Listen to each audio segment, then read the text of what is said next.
Hello ka-dreamer! Welcome back to our vlog. And for today's vlog, as you can see, nandito tayo ngayon malapit sa DRT or Doña Remedios, Trinidad. So, we're checking actually a resort para makapag-relax. But then again, it's so expensive. So, we tried to look for another relaxing view na pwede tayong mag-chill lang without us paying a lot or much. So now nag-try tayong mag long ride from Batasan going to DRT. So makikita nyo, sobrang ganda ng view, ang ganda ng weather, perfect attendance yung araw, and naisipan namin dito sa Digos Peak. So, dito yung entrance fee nila is 50 pesos. And then, together with the fees ng parking. So, may mga pool na rin sila, and pwede ka nang mag-chillax dito. And whatever you want to do, like photo shoot or videos or anything. Sobrang perfect yung weather and yung view as well. Pero, syempre, hindi na siya masyadong sa atin kasi lagi tayong umakyat ng bundok, but we're good here. Nag-enjoy naman tayo at nakapag-relax naman tayo sa toxic na environment. After ko run ng medyo malalayo, kailangan nating mag-relax for today's vlog. So, I hope nag-enjoy kayo sa ating view for today. So, ayan na si Madam. Nag-photoshoot lang.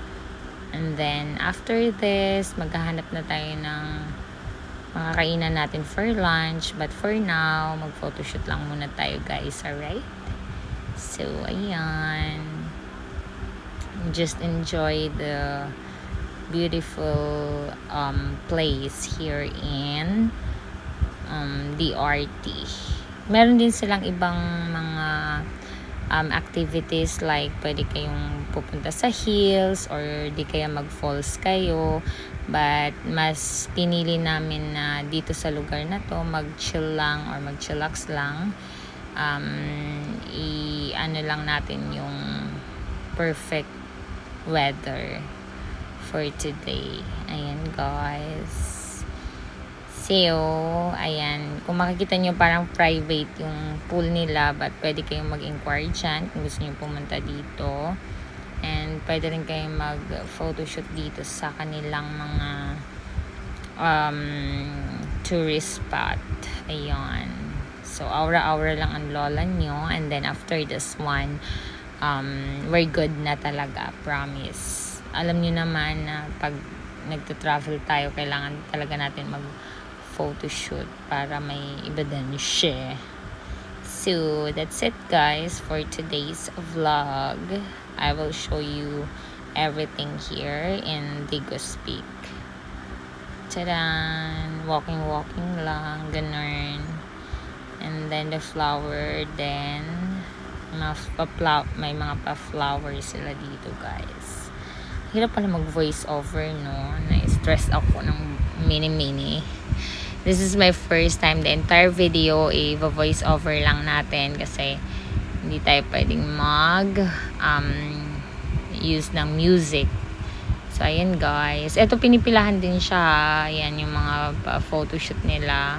Marami ding dito ng mga riders. Yung pag nagmumotor ka and gusto mo lang mag-unwind. Katulad ko, gusto ko lang magpa-photoshoot and pictures and all. Pampalipas oras, ganun. So, ayan na siya. And then, after that, we decided to check some food na pwede tayong kumain. But, hindi ko na vlog dito. Puro travel na lang yung vlog ko sa inyo. Kasi, sobrang init talaga. As in, perfect attendance yung araw. And then, nakakita din ako ng lot for sale.